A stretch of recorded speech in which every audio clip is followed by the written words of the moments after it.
آج بھی 70 سال آزادی کے گزر جانے کے بعد بھی ہمارے بہت سے علماء کو جمعیت علماء کا نام لیتے ہوئے تعامل ہوتا ہے. یہ ان کی غلط فہمی ہے.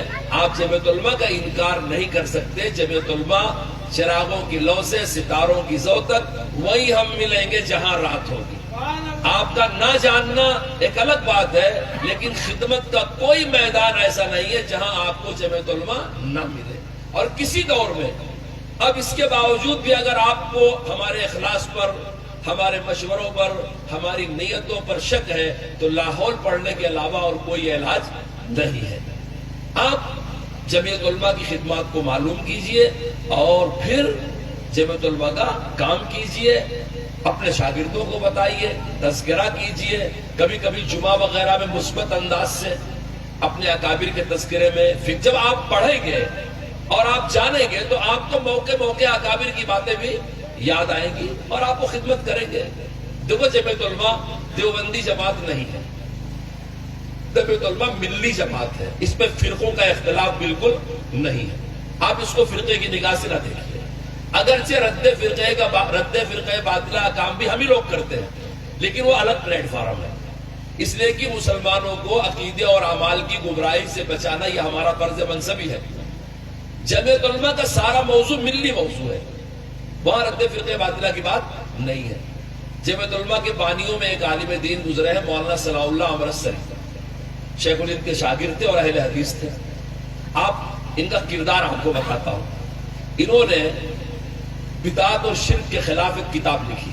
اہل حدیث عالم تھے، تفسیر سنائی ان کی ہے. ہر عالم کا فریضہ ہے رسم رواج بدعت پر نکیر کرے. نکیر کیا، نکیر ذرا زوردار تھی. ان کے مخالف نے ایک آدمی کو ورغلا دیا، اس نے مولانا ثناء اللہ پر قاتلانہ حملہ کر دیا. چونکہ حملہ آور پہچان لیا گیا، بچانے کی کوئی معقول وجہ نہیں ملی، اس لیے پولیس نے FIR کر کے اس کو کئی مہینے کے لیے جیل بھیج دیا. جو آدمی خالی پیٹ ہوتا ہے بڑا جوش میں ہوتا ہے.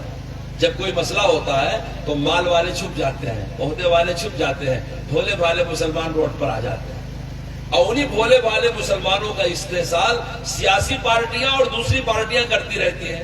ہماری تمہاری ذمہ داری ہے ایسے مسلمانوں کو کام میں لگانا، ان کے ان جذبات کو ان کے دینی دنیاوی ضروریات کی طرف موڑنا، ان کا استحصال کرنا یہ ہمارا کام نہیں ہے. لاشوں پہ جشن منانا کبھی ہم نے نہیں کیا ہے. اور جہاں لوگ یہ مزاج رکھتے ہیں وہاں کے نوجوان غلطیوں میں پھنستے ہیں، مقدمات پہ گھرتے ہیں، کیس ہوتا ہے، پھر کوئی چھڑانے والا نہیں کھڑا ہوتا. جب وہ جیل چلا گیا اس کے گھر میں فاقے ہونے لگے تو اس کی بیوی نے اطلاع کیا کہ آپ فکر نہ کریں، کیونکہ آپ بھی دیکھتے ہوں گے وہ جب بیل کا نمبر آتا ہے تو مجرم کو کورٹ لاتے ہیں، تو اس بیچ میں گھر والے ملاقات بھی کر لیتے ہیں. تو بیوی اور گھر والوں نے کہا کہ نہیں، ایک جگہ سے ہر مہینے کا خرچہ آ جاتا ہے، بچوں کے اسکول کی، گھر کا خرچہ، لکڑی وغیرہ جو بھی ضرورت ہوتی ہے، ضرورت سے زیادہ ہی وہاں سے آ جاتا ہے. گھر چلتا رہا جب تک وہ آدمی جیل میں رہا، یہ پیکج آتا رہا. جب وہ جیل سے نکل کے آیا تو اس نے شکریہ ادا کرنا چاہا کہ بھائی کس نے میرے گھر کی خدمت کیا، تو پتہ چلا مولانا ثناء اللہ صاحب ہی بھیجتے تھے.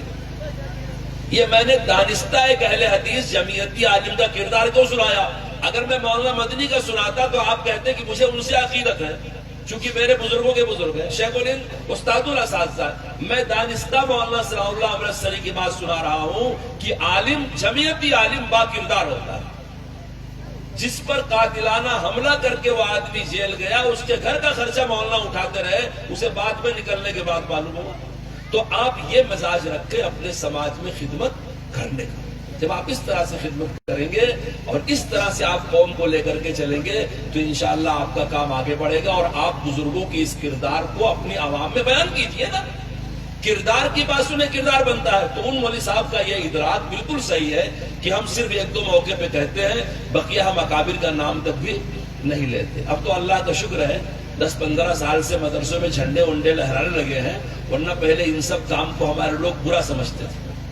تو جب آپ ملک کی آزادی کے اندر آپ کا کتنا حصہ ہے آپ خود بھول جائیں گے اور دوسرے سے امید رکھیں کہ وہ تذکرہ کرے، بھائی اس کا تو کوئی مطلب ہی نہیں ہے نا. جب جنگ آزادی ہو رہی تھی تو وہ آدمی کھیتوں میں کام کر رہا تھا، اس آدمی کو کچھ پتا نہیں تھا. آپ کے باپ دادا قربانی دے رہے تھے، تو جن کے باپ دادوں نے پھانسی کے پھندے چومے، چلا وطن ہوئے، ان کی اولاد بھول گئی، تو کھیت میں کام کرنے والے کو جو کل تک شودر کی طرح سے زندگی گزارتا تھا، آج مقدر نے اس کو افسر بنا دیا، نیتا بنا دیا، لیڈر بنا دیا، چونکہ اس کی برادری زیادہ ہے، اس کے مذہب والے زیادہ ہیں، اس کے لوگ